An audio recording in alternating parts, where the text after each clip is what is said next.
Good morning, everybody, and welcome to our webinar. My name is Marc Ashton. I'll be hosting you today. Firstly, just a bit of general housekeeping for those who either get disconnected or have to go to other engagements. There will be a playback facility made available. Secondly, we always encourage interaction with the participants. I think we've all had our fair share of Microsoft Teams, Zoom, etc. We really want to turn this into a discussion opportunity to field your questions in real time and really just give you an insight into the solution that is being brought to the market by OUTvest. As a starting point, I'd just like to introduce my guests. We have Grant Locke, who's the head of OUTvest in South Africa, and I have Gareth Van Deventer, who's one of the financial planners involved in the OUTvest offering. Grant and Gareth, thanks very much for joining us this morning. Yeah, look, thank you so much for having us, and please, thank you to everyone who's decided to attend this morning. I'm really, really excited to share this with you today and looking forward to your feedback. Excellent. Thanks, Grant. Maybe just as a starting point, maybe just take us through the history of where OUTvest originated from and what you were looking to achieve, and then we'll move on to this offering that you're bringing to market. Yeah, I think we, to start at the very beginning, I think OUTvest was built as a robo-advice platform, and the genesis really came, in about 2005 when, this was something that had been on my mind for a long, long period of time.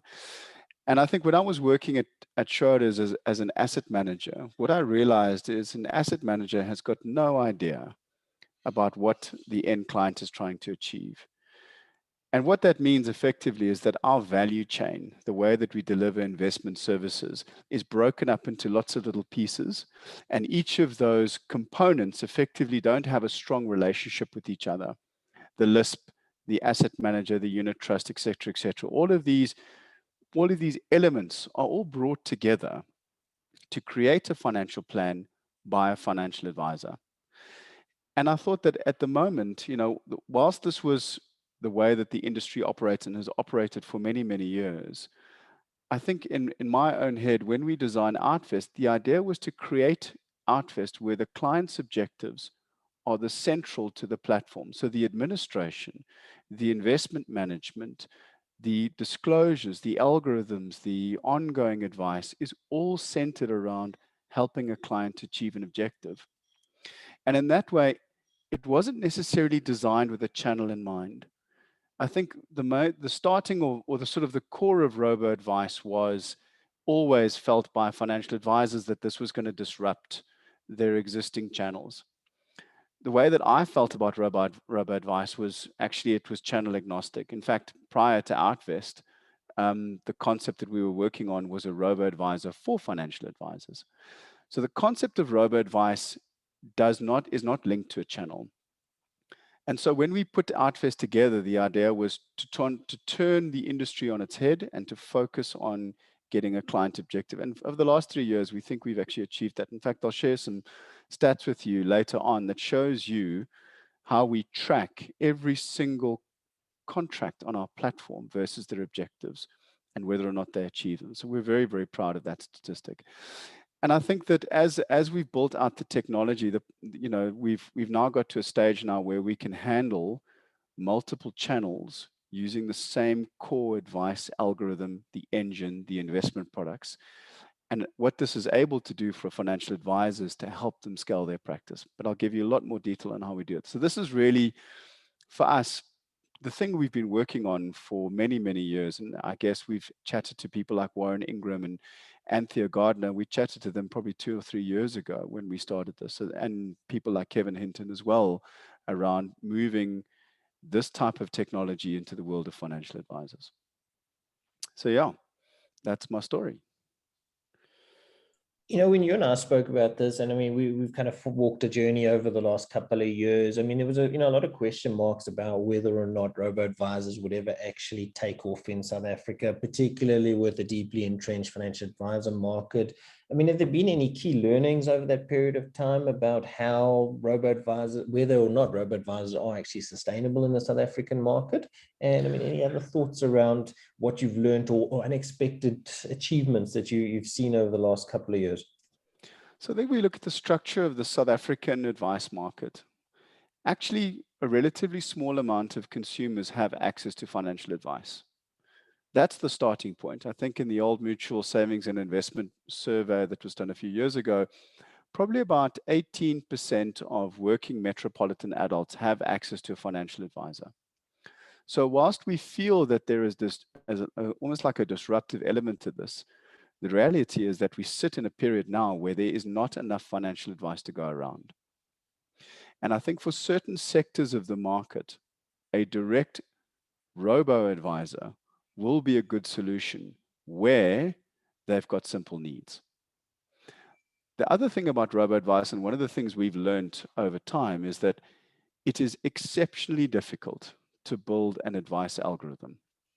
The job that a financial advisor does and adds to a client portfolio was sort of measured, and it was quantified by a firm called Morningstar, and they called that value add, they called it gamma. And that gamma is something, in my opinion, is real. It's something you can measure and you can see, and we've actually got an element of that in our platform, and I'll show you what we measure and how we count gamma. But the other aspect about robo-advice is that to build these algorithms to have the kind of complexity that you need is not a job that'll take 2 years. It's not a job that'll take 5 years. It's not even a job that'll take 15 years. Even with all of the work that we've done over the last 5 years, designing algorithms, white papers, all our advice committee meetings, our governance processes, all of our monitoring, we still have an algorithm that, whilst delivers a good base standard of advice, still needs human interference or human advisors to support it on an ongoing basis. In fact, we've got human advisors in our own call center to support our clients. So I think if we look at the context and the learnings of Robo, I think that what we believe it will do was further access to advice. I think where we're super excited, though, is where it can now help advisors scale their existing practice. And that's something that we're starting to get a lot of interest from financial advisors. Tom, before we jump into the advisor offering, I just want to take one step back. I mean, you brought to market last year arguably one of the biggest innovations that financial services sector has seen in a long time in the form of your one fee offering. I don't want to spend too much time on it because I think it'll tie into the broader discussion around costs, etc. But maybe just run people through how that one fee offering works and kind of your experience in terms of uptake of that offering. Yeah, I think it's a great question, and I think it speaks to the earlier issue of what actually happens in the way that fees are taken in the investment industry. We've got this beautiful model we call a proportionate fee, and that proportionate fee is taken in each element of the value chain, and it's taken at the fund level by the asset manager, the management company, even the transactions that undertake inside that fund, or even getting into and out of an ETF, for example. It's taken by the administrator, a proportionate fee, although it scales as well. And then, of course, it's also taken by a financial advisor. So what we did was, in terms of a portion of the value chain, the administration and investment management, what we were able to do was negotiate with the investment providers, CoreShares, and with Granite, and ask them to stop taking fees out of the unit trust. Effectively, it's almost like an institutional model where it's a segregated mandate where the fees are invoiced directly to us. So we're the administrator, the fees are invoiced directly to us. So effectively the TIC should be close to zero on those funds. The only thing that's left in there is securities transfer tax. Other than that, all the other fees, the TER fees, everything comes out. There's absolutely nothing in there. And we get invoiced those on a monthly basis and we pay them. Practically, that means that the only place that fees are taken from a client portfolio is in the LISP space, our space. That means that we can, number one, create this very, very controlled, transparent fee for clients. And I'll discuss that a bit later, exactly what the fee is. Secondly, it also means that the client can see, or in RAND terms, all the fees they pay for every single aspect of the service. So that creates a huge amount of transparency for clients and advisors about the fees that they pay and the value that they get. So that's the two elements around the one fee that we felt was super powerful. The last element, of course, is the actual level of that fee. And I think, you know, it sets itself as a fixed fee. So anything more than 300,000 Rand is 4,500 Rand a year flat. That covers investment, administration, wrapper, transaction costs, including brokerage, transfer agency, all the other Manco costs. There is literally nothing else to pay except securities transfer tax. That's it. And anything, and then that 4,500 Rand goes from 300,000 Rand, 4,500 Rand a year, up until 2.25 million. So if you're investing 2.25 million or more, the fee is 20 basis points, including VAT as well. That is one of the most aggressive fee models we've seen in the industry. And we did it because South Africa, despite being a small market, is a highly competitive, highly regulated industry. And we felt that for us to come into the market to have an impact, we needed to do something radical. The way we're able to do this and still retain profitability is because of the way that we organize the business. We have a very, very well-controlled cost base because the administration is mostly digital. Every transaction that's put through by a client, even by a financial advisor on behalf of a client, is straight through processed into our core administration system. So we reduce the amount of manual input that we have, and that helps us control our cost base, which means that we can reduce the fees to clients. That's it. Excellent. Thank you, Grant. Before you dive into your presentation, I just want to remind everybody that there is the opportunity to ask questions. If you put your questions in via either Q&A facility or chat facility, we'll certainly raise them. I think the big benefit of platforms like this is the opportunity to actually ask your questions, get an immediate answer, build that relationship as you're going along. So we do encourage you all to submit your questions and keep it going. As mentioned, I've also just put a note there in the chat facility. If anybody would like an attendance certificate confirming attendance at this webinar, please email Anae. The email address is in the chat facility there. Grant, I'm going to hand over to you just to run the people through your presentation, and then we'll start fielding some more direct questions that I know have been either pre-submitted and get some insight from Gareth around, you know, the role that he sees in terms of technology and the financial advisor. So over to you, Grant. Yeah, and listen, thanks everyone. I'm literally sitting in a room at the moment, looking at a screen. So I you know, it's tough for me to engage and interact with you. But if there is anything, I'd honestly love to hear it. I think the feedback that we get from you is super valuable. So I'll try and make it as sort of engaging as possible. But let's kick off. So I think the first thing, and I think this is almost like a little bit of an elephant in the room, is we're part of the OUTsurance group. And I think what's super important to know, and what you're going to start seeing much more of, is that the OUTsurance group, through OUTvest and other organizations such as OUTsurance Life, are going to start working with financial advisors. And this is really the vanguard. So we are having this discussion with you now, but there are going to be much more in deeper forays around having discussions of partnerships between OUTsurance Life and OUTvest with financial advisors. So this is really it's a very, very exciting time for the industry. And I think that I think for me personally as well, just to be in those relationships and those discussions, demonstrating some of the aspects that the group works on. I mean, OUTsurance as itself is an extremely data-driven organization. Everything in the organization is organized around keeping things simple and helping serve clients. And so we don't have these necessarily very complex product ranges around the organization. And the same holds true for OUTvest. So the simplicity around what we offer is by design. And I felt that I heard from a major executive of one of the large organizations in this industry, and I won't name them, saying that what they felt was most important in the industry was to bring simplicity back into the offerings. And so we feel that that's one of the key things that we're bringing in. So we are part of this group. We are very well capitalized, and I think it is an aggressive move into partner with financial advisors. And that, again, I think this is a really great time. But I think just moving into OUTvest, I think what I've said already is that we are aiming to transform the way advisors run their businesses and help clients invest more smoothly, help advisors scale their businesses, earn more revenue, grow their tail in their business, but also grow their revenue without adding cost and compliance and complexity.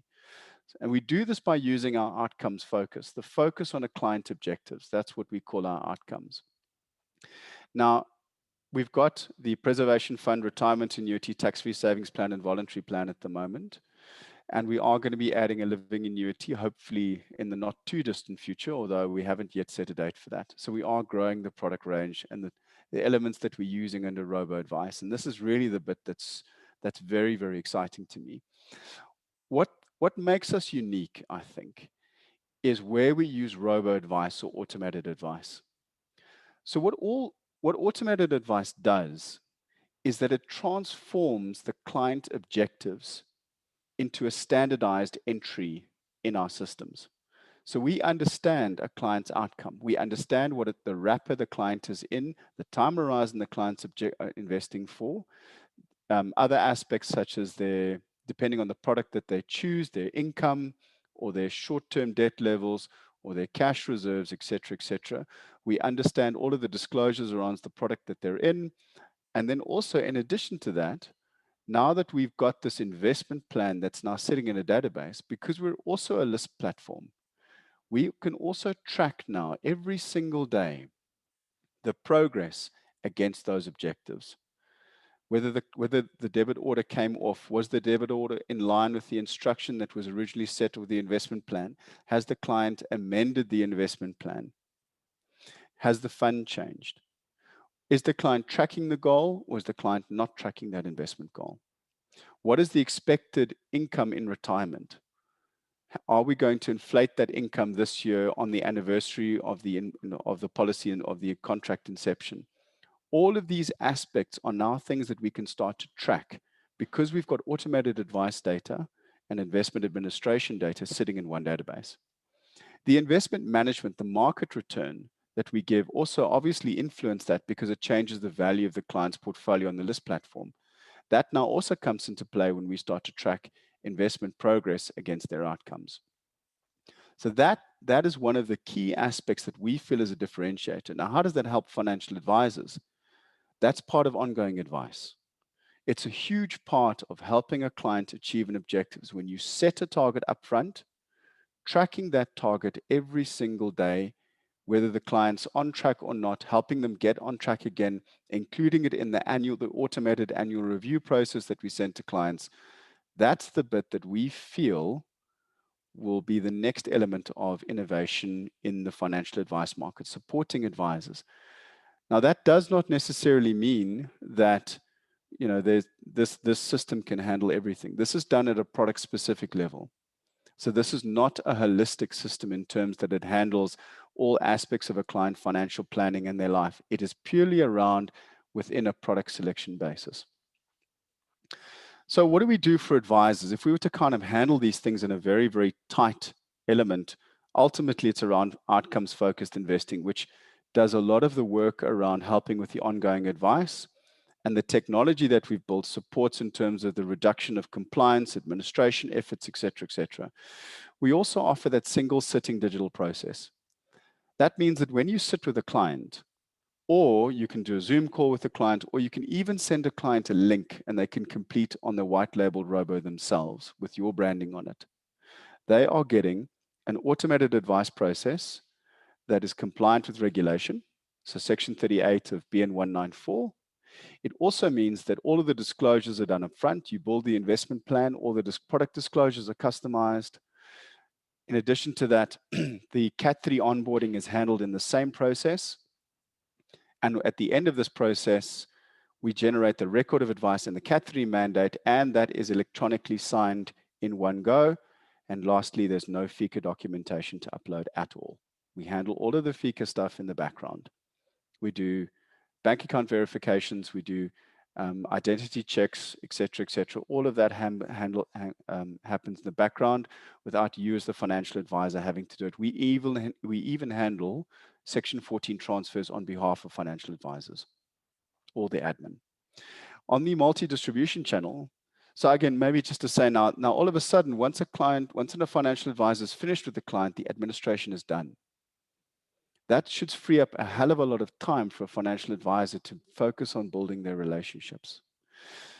In terms of the distribution channels, I mean, COVID's had a massive impact on, how we do business these days. But I think I'll just mention one thing. I mean, because it's completely digital, you don't have to have any paper, etc. But I think one of the interesting things that we can do is, once a financial advisor has done the F&A process to create the understanding of the financial needs, a financial advisor merely has to go into the system, load the person, put the email address in, and click the products that you have identified as the client's needs. And you can send an email directly to the client, and the client can complete that process, the robo-advice process themselves, without you even having to be there. And then later on, you can go and accept that contract or not, as you see fit as the financial advisor. That, we believe, is a true way to scale your practice in terms of making sure that you can both onboard these clients, but using that outcomes focused, also service those clients, and our automated annual reviews, and the clients have got an app they can download with you as the financial advisor noted in the drill down area of that app. I've explained the one fee already, and the high quality passive and active investing. There's a lot to go through there. I'd love to go into more detail, but I'm not sure that there's time at the moment. If you are interested in looking at our investment products in more detail, very, very happy to take you through a session on that. Please let Mark know, and we will set up individualized appointments for each of you. If you were going to do this yourself as a financial advisor, this is all the elements that exist in our digital process. We've got algorithmic advice, which basically creates the investment plan. It helps select the fund. It sort of has an entry in the record of advice, which helps you understand whether or not the client went against the upfronted financial advice. We've got the forecasting engine that we've designed. The forecasting engine uses our asset allocation on each of the funds. So there's a very, very strong link between the fund asset allocation and the outcomes forecasting for each of those clients. And it's also important to remember that the outcomes forecasting that we give in a client's investment plan is net of all fees, including the ongoing advice fee. And we display the effective annual cost in the digital journey. It's calculated on behalf of the financial advisor. And of course, it's got to be nice to use. This has got to be a fun, interactive digital process. The entire process is interactive. You and the client can change anything about the investment plan you like. So it's not designed where you have to go down this particular funnel. There is override functions. You do have control over changing things.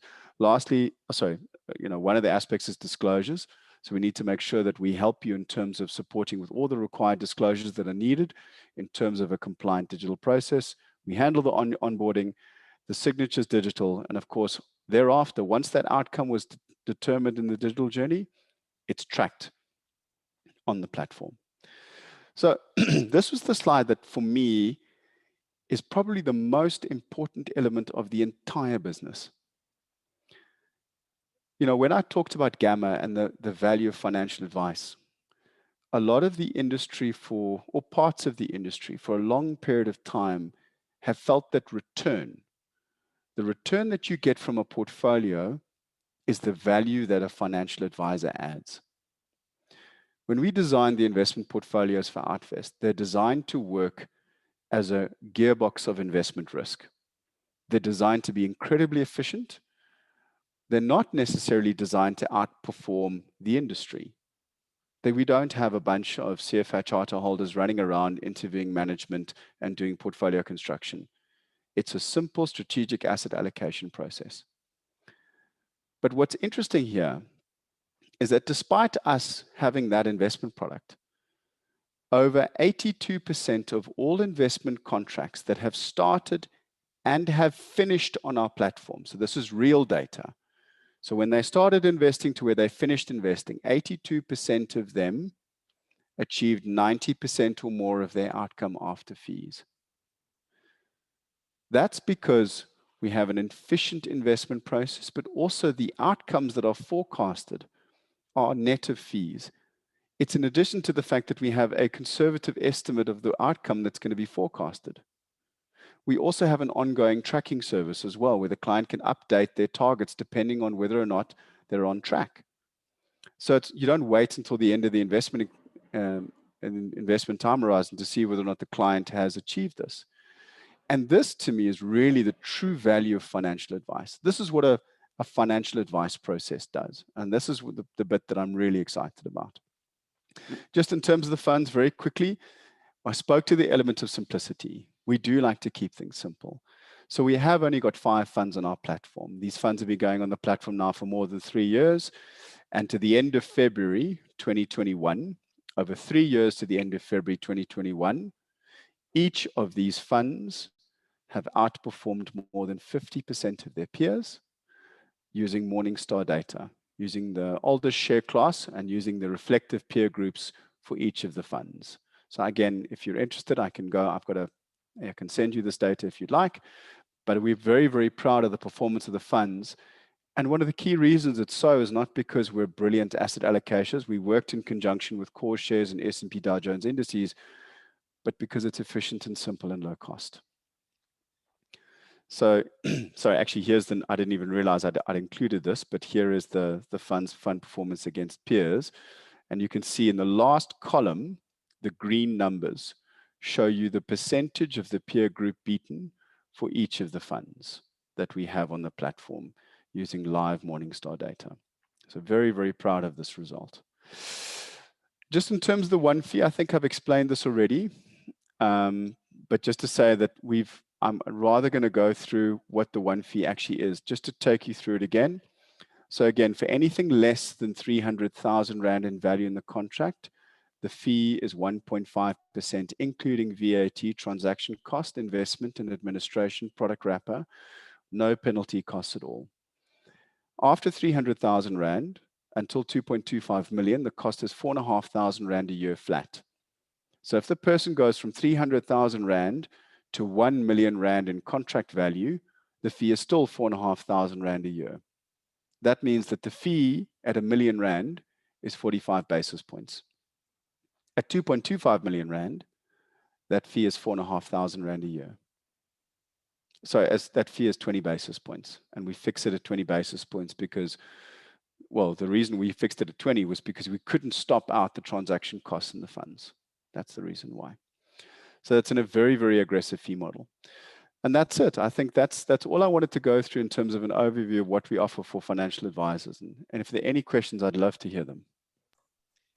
Thanks, Grant. And we've got some nice questions coming through, but I mean, I think probably the key question that's probably on everybody's lips at the moment is, have any financial advisors actually adopted this, or is this just a solution that you've taken to market?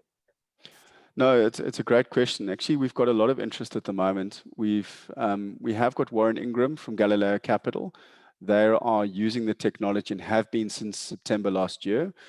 And they were fantastic in terms of coming on board quite early in terms of us allowing us to ensure that our systems work and they are production ready. It's one thing to build the technology. It's another thing to use it in production. And so far, I think we've had a very, very good working relationship with them. We are onboarding. We've just onboarded another financial advisor, and I don't want to give you their name because I haven't asked them if I can do it or not. And then we've got another 3 that we're aiming to onboard by June. However, I would like to say that it's not the intention of our business to onboard every financial advisor. We do want to keep this pool of partnerships relatively constrained. I think there's a lot of learnings that we still need to get out of building a robo-advice platform or a sort of an integrated LISP platform. And I think that we're sort of quite careful around making sure that we work with individuals who are interested in aggressively scaling their practice. That's one of the key considerations we've got. Secondly, of course, and it goes without saying, is ethics is absolutely paramount. So we obviously conduct due diligence. We go through an ethical process around making sure that these are long-term partnerships that we can put in place. I think in terms of business, our business requirements are not onerous in terms of the financial advisors we join with. That is, whilst that's something for us to consider, it's definitely not the key consideration. The former 2 are important to us. We need to create long-term partnerships.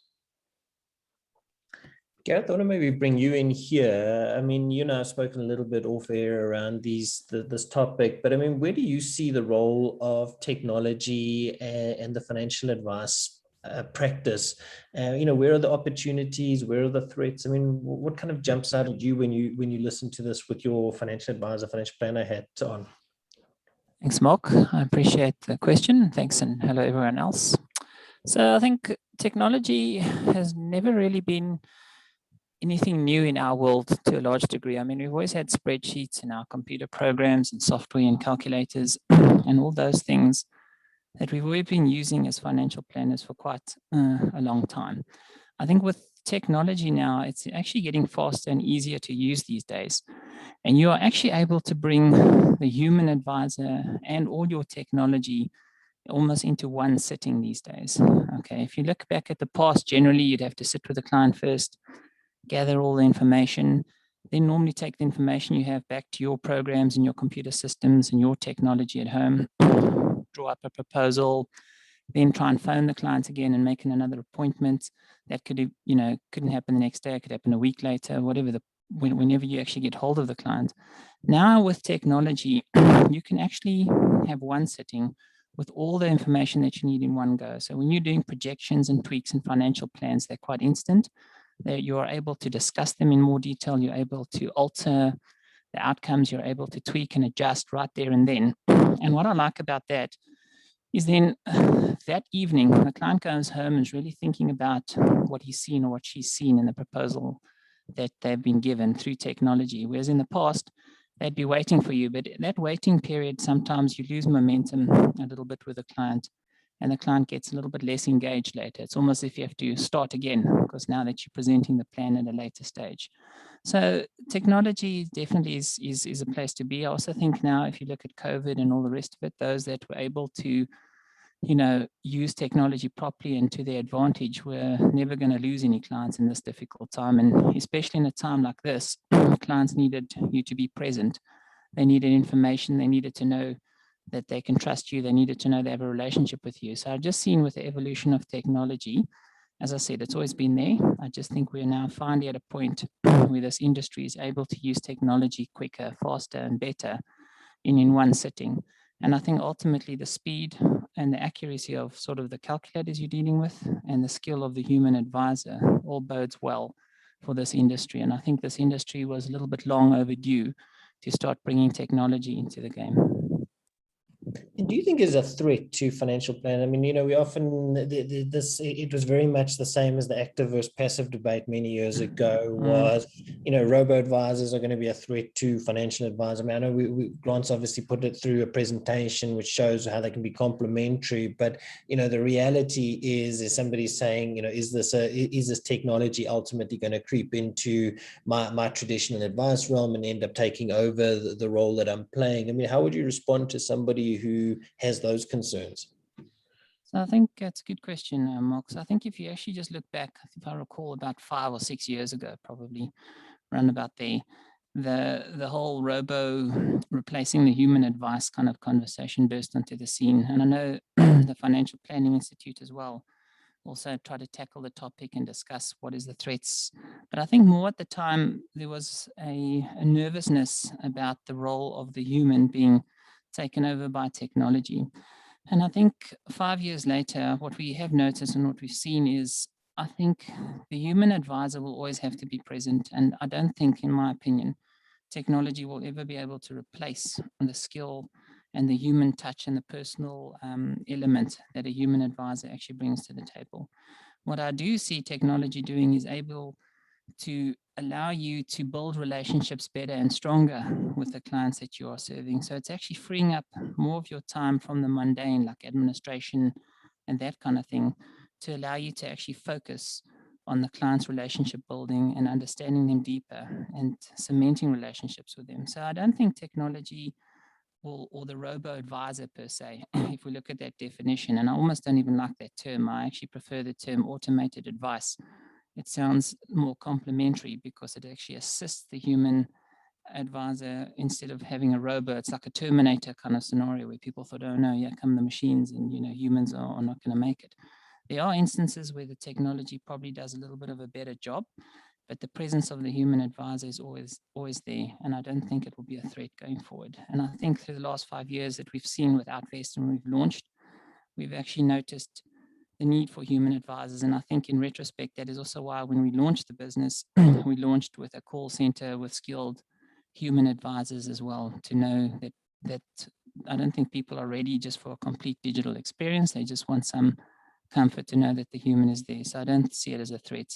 And like I say, from the start, 5 years ago, it looked like it was going in a bad direction. I think everyone is, at ease now where robo fits in the whole scheme of things. Excellent. I'm going to jump to some of the Q&A. There's some nice questions coming through. First question that's come through, Grant, I think it'll be aimed at you. You spoke about digital, expanding your offerings or digital offerings. Will you be expanding to include other solutions, including digital wills in the future? Yeah, I think that's a great question. And I think that if you look at it, as a bolt-on, I mean, it's not that difficult to do. You can build a bolt-on and then someone can use a digital will and bring it in. And it's something that I have looked at. I mean, I've been looking at a couple of providers out there. The short answer is, at this stage, we'll rather focus on building out the product range in the business in terms of living annuities, and then we are going to launch a product in August this year. The long answer is that I would love to have a digital will that sort of feeds into the investment product recommendations as well and provides proactive results to financial advisors to chat to their clients. That's going to take a hell of a long time to do. So I think in a roundabout way, whilst I could bolt on a digital will, it's not something that I'm thinking of doing in the short term.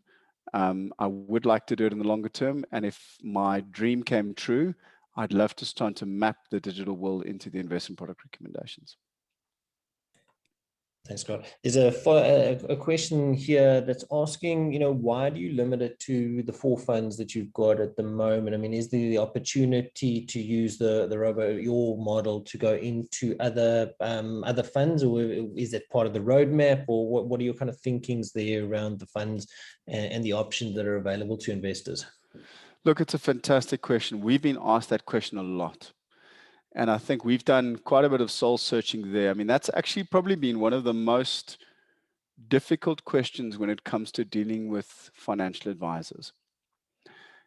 In the long term, it may well be that we offer other funds on our platform. In the short term, it's definitely not something we're doing, and I'll explain why. Every single time the asset allocation is changed on the funds that we offer, we have to update the forecasts that are used in all the cash flow models. Every time we update the forecast on every single cash flow, on all our cash flow models or our massive cash flow model, it then feeds back into a change in expected return for every single client portfolio. So the asset allocation is directly linked to the forecasting engine. It's plumbed into the core of our algorithm as well, which means every new client will also change their expectations, which may mean that for those tracking their goals, they'll receive a trigger or warning to see their expectations have changed. I think it gives you an idea of how much work has gone into making sure that where automated advice, and Gareth, I really like that term. I think you're absolutely right. Where automated advice is provided, that it holds itself to account. I think it's sort of one of those elements where we feel, no, we must make these little changes and investment changes. And, we must, all are aimed at delivering outperformance and returns. But the idea is that, is it still relevant to the client? Because we're a regulated automated advice provider, we have to be ready to go in front of the ombud for, let's say someone complains that they're in the wrong fund. Now, through an automated advice process, because the process is standardized, you actually have a class action risk around your business. So if one client goes to the ombud and says, oh, these guys put me in the wrong fund, and the ombud finds against us, then effectively all of our clients can do the same thing. So we need to make sure that the funds themselves, their return and risk profiles are absolutely stable and they are related to one another. So I don't want to necessarily go into the detail of the portfolio construction. Very happy to do that. I have got an entire slide deck on that. But that's why we call the investment risk and return gearbox, so that the risk in each portfolio and the return are related to each other investment portfolio. The portfolio construction is related, which means that when markets run, the highest equity portion will run harder than the moderate, then the stable, than the cautious, and of course the volatility, which is even more important, of the cautious fund is lower than the volatility of the stable, lower than the volatility of the moderate and the aggressive, and that's linked to the asset allocation. So we cannot have a situation where the cautious fund, for some reason, wakes up one morning and is more aggressive in terms of volatility, or has a higher volatility or higher drawdown than the aggressive fund.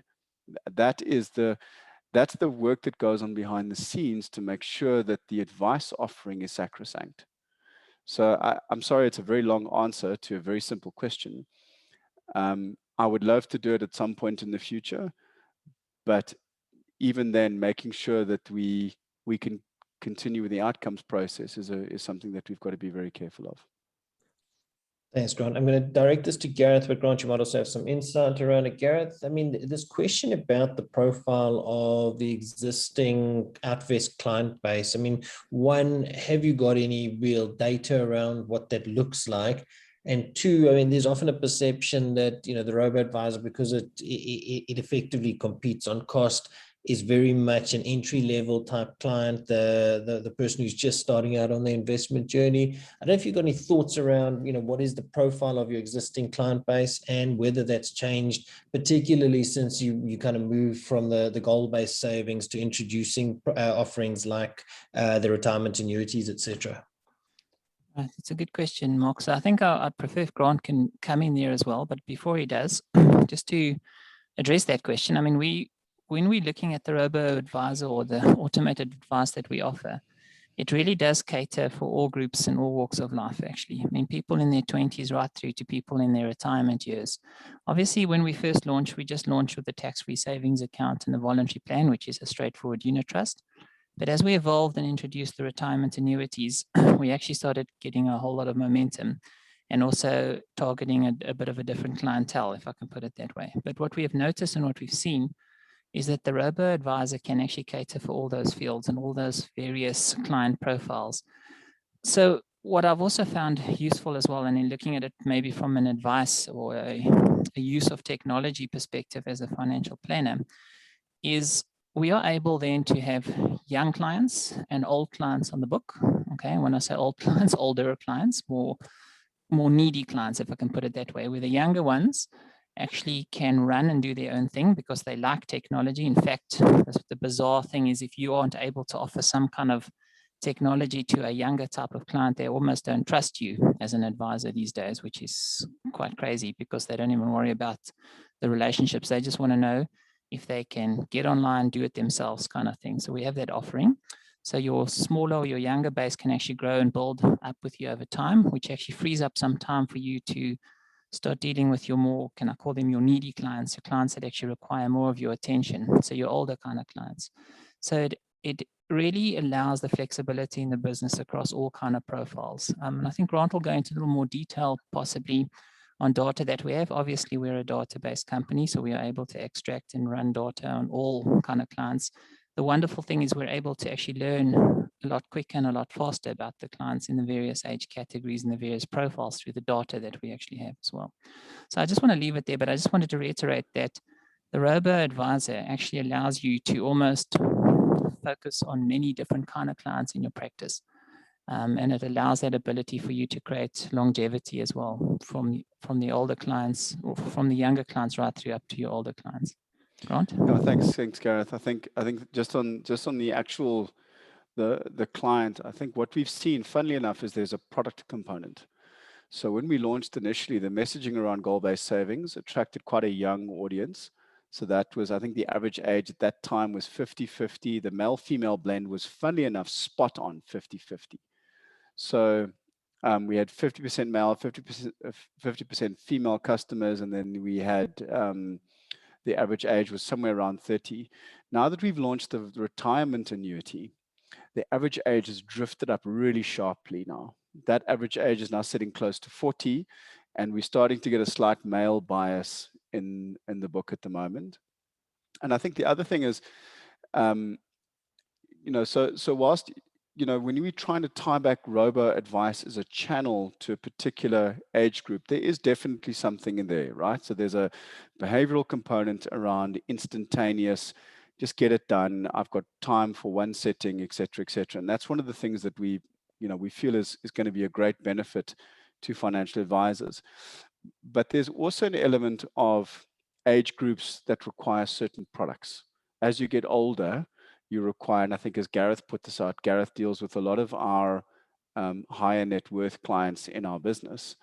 They require a lot more support, a lot more guidance. And that's where that kind of broad, holistic financial planning is not going to go away.